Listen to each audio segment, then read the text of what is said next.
Hello, everyone. Grant here from Jacob's Porch, and we are continuing doing conversations with students and alumni of Jacob's Porch as a way to stay connected to one another. And today I'm really excited to have with us the one, the only Carra Gilson, a recent graduate of the Ohio State University with both undergrad and her master's. And just happy to have you here.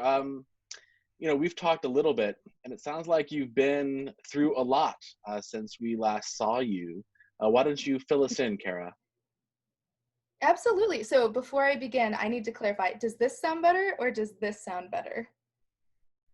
Both Testing, about the same. testing. Okay, then we're just going to keep that off to the side because it makes me look like a pilot and I do not have my license.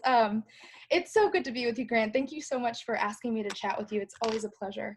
As many of you know, I was studying public health while I was at Jacob's Porch in Ohio State. And what a time to graduate with 2 degrees in public health.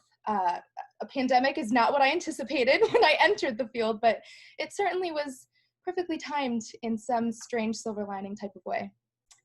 Grant, you're right. It's been a whirlwind, and I think that's true for all of us. I think of each one of you who is watching this, and I'm saying so many prayers in my heart and in my mind, because I know that this time is not easy. I know in the few months that I was still a student, and in this virtual time, we went through many transitions. We welcomed Grant back. We said, see you soon, see you later to Karen. We officially got the building in our name. We had to learn how to be a virtual community. And that was not easy for any of us, but I think it was harder for some than others. And while as an extrovert and an external processor, I really still appreciated that face-to-face opportunity, even though it wasn't 100% perfect or what we were used to.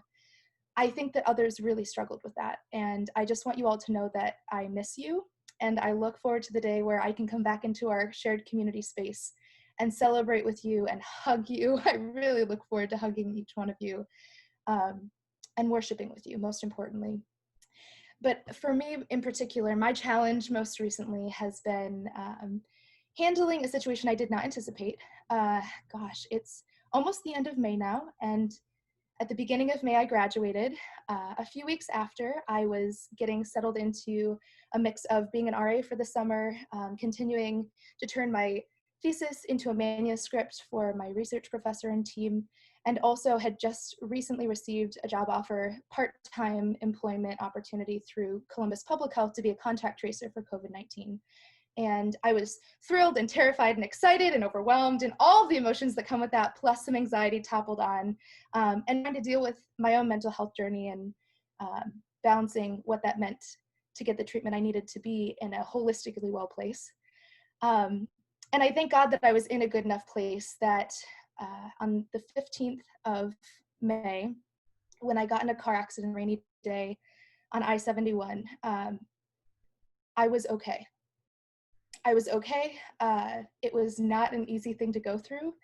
I take full responsibility for the fact that it was my fault that the car accident occurred. But Grant, as you and I talked about earlier, I think one of the amazing things about Christ and his love and grace is that it's not only endless, but it's for all of us.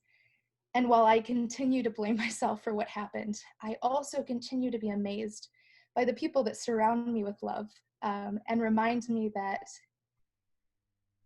mistakes happen.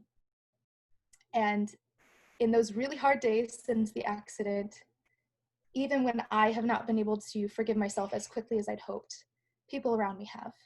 And as you and I spoke about this, and I'm happy to expand, but throwing out one of our values as faith is made whole in community has been so saliently visible and tangible for me.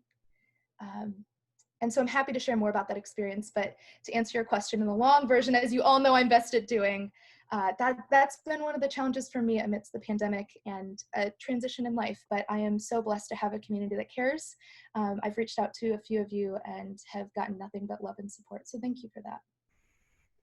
Yeah, and it's a blessing that nobody else was involved in the accident, and you're okay. You've had some pain and discomfort that you're dealing with, but I'm glad you are okay. And Thank you. there's that true north of grace that we always are redirected to when we feel like we need to offer ourselves up as some kind of sacrifice to guilt and shame. There's a different word that can come to us. Absolutely. Um, yeah. Well, and you mentioned here one of the things that we say often. Faith is made whole in community. And as you are reflecting back now, and even through this experience, are there any resources or memories that you have of this place that make you laugh in the midst of this, or have been helpful to you?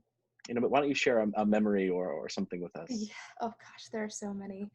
Um, I really think that it's funny. When I came into the porch, I thought, Jacob's Porch rules. I don't want to be in a place that tells me what the rules are. Are they going to enforce them? I'm an RA. I enforce rules all day. I don't want to be enforced a rule. And of course, that was just my, rather rambunctious side coming out.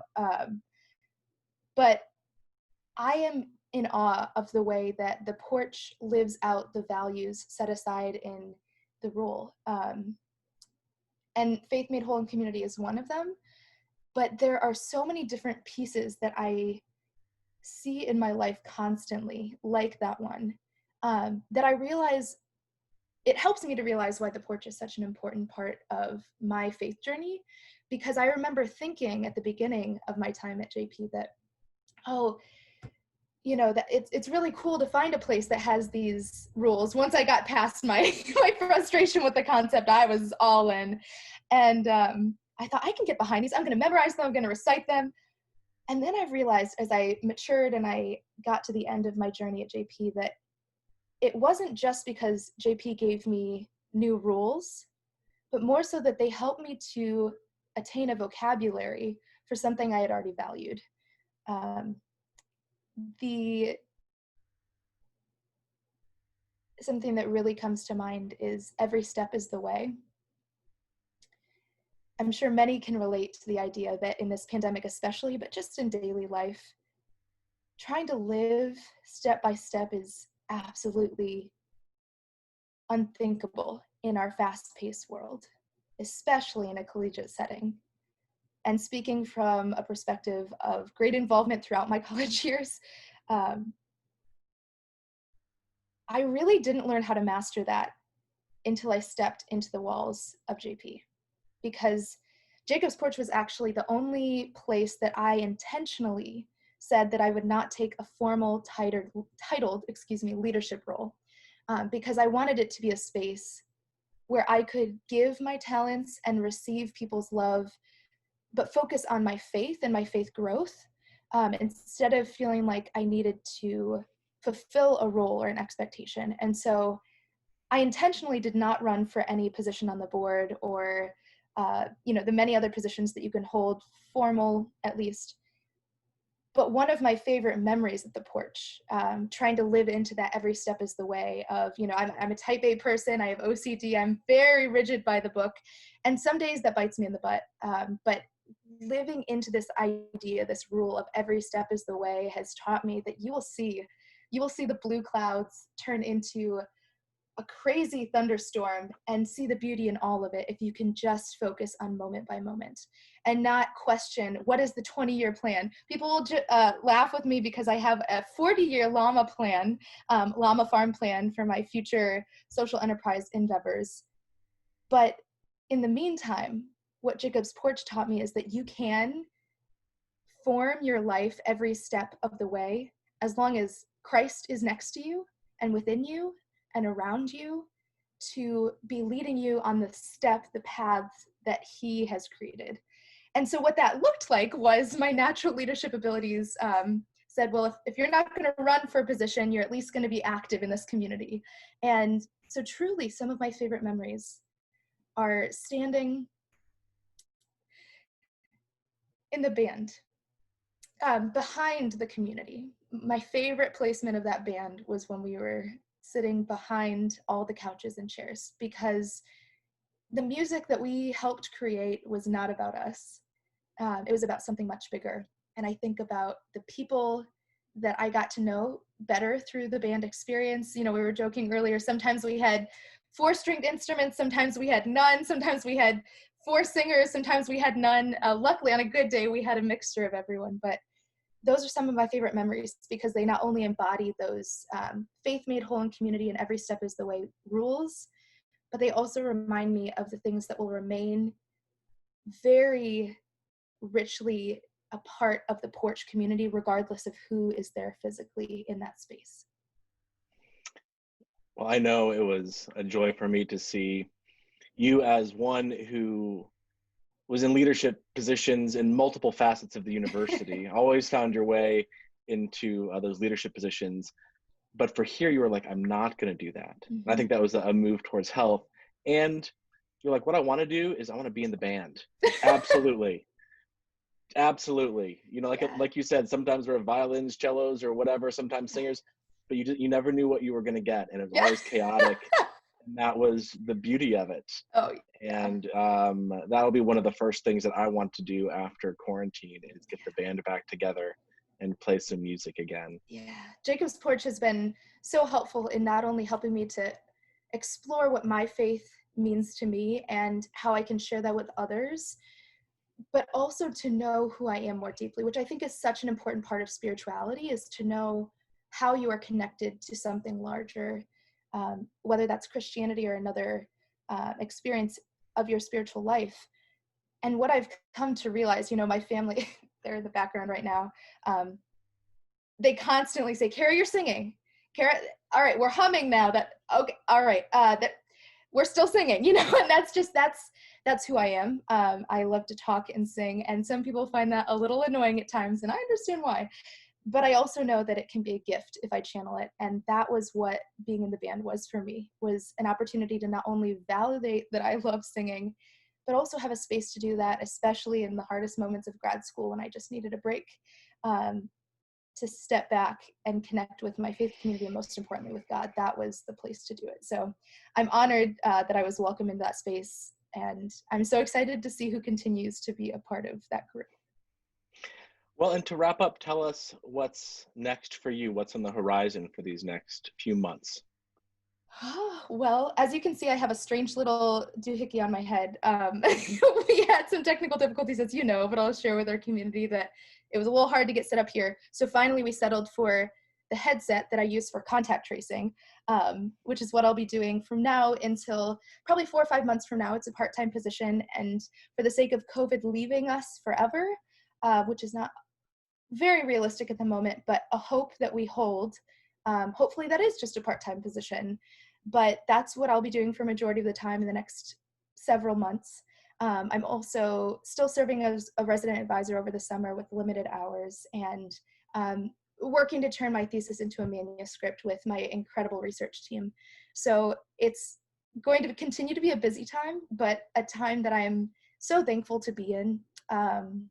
For those of you who know the car that I did drive, we called her Green Bean, or G Beanie for the cool kids. Shout out to John, who always remembered G Beanie's name, and Elizabeth, who offered to be in a memorial service with it, which I recognize is a little sensitive to say very close to Memorial Day, but she really wanted to honor the fact that it was a hard thing for me to go through. So that's truly faith made whole in community. But I am excited to move on to the next chapter of my life, post-grad, with those positions, you know, professionally, and hopefully replacing that car in the near future once that's affordable. So that's where I'm going. If you want a 40-year plan, just a plug here, we're looking for Grant, I don't know if I've told you this dream yet, so you're sitting there like, why are you still talking, and what is a 40-year plan? Do we have time for this? This is a llama farm. Go ahead. Okay. The hope is to combine my passions of anti-human trafficking and maternal and infant health to create a social enterprise that specifically creates a special and trauma-informed space for women who either have children or are expecting, that they can not only reach rehabilitation and re-entry into what we call normal society, what even is that, but so that they can do that in a safe and healthy way, but also so that they can work with their kiddos, past, present, or future, to be in a healthy space and to show them what it's like to grow food in a garden that you prepared and pick that and sell it for a good wage. What it's like to take care of animals. We will have goats.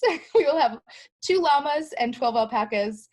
We will have an apiary very far away for those who are afraid of bees, and a hen house very close for eggs. And so, many times I've joked about this at the porch, but I would like to shout out Jess for saying, "Tell me more about that," in a very serious tone, which made me realize this is actually where my passion lies, and whether or not it happens, I'm going to do my best to see that we can get there, because I believe that God does put us on this earth for a reason. And while I would be full of myself to say that that's my reason, I think I need to do a part of this. So that is the 40-year plan, and I'm happy to share with anyone who wants to be on the founding board, which will be compiled in the next 20 years. And Grant, it would be wonderful to have you. Well, thank you for the invitation. I think it's a beautiful vision, and a vision of the kingdom of what the world could be like, with healing, wholeness, and llamas all wrapped together. It's beautiful. So, well, thank you so much, not only for your time, but for your vulnerability in sharing here with us. So good to get an update. I know people will appreciate seeing you. And if any other students or alumni would like to be interviewed on this, please just let me know. We would love to hear how you're doing. So peace be with you, everybody. Thanks again, Carra. And also with you. Thank you so much, Grant. Talk to you all soon. Okay.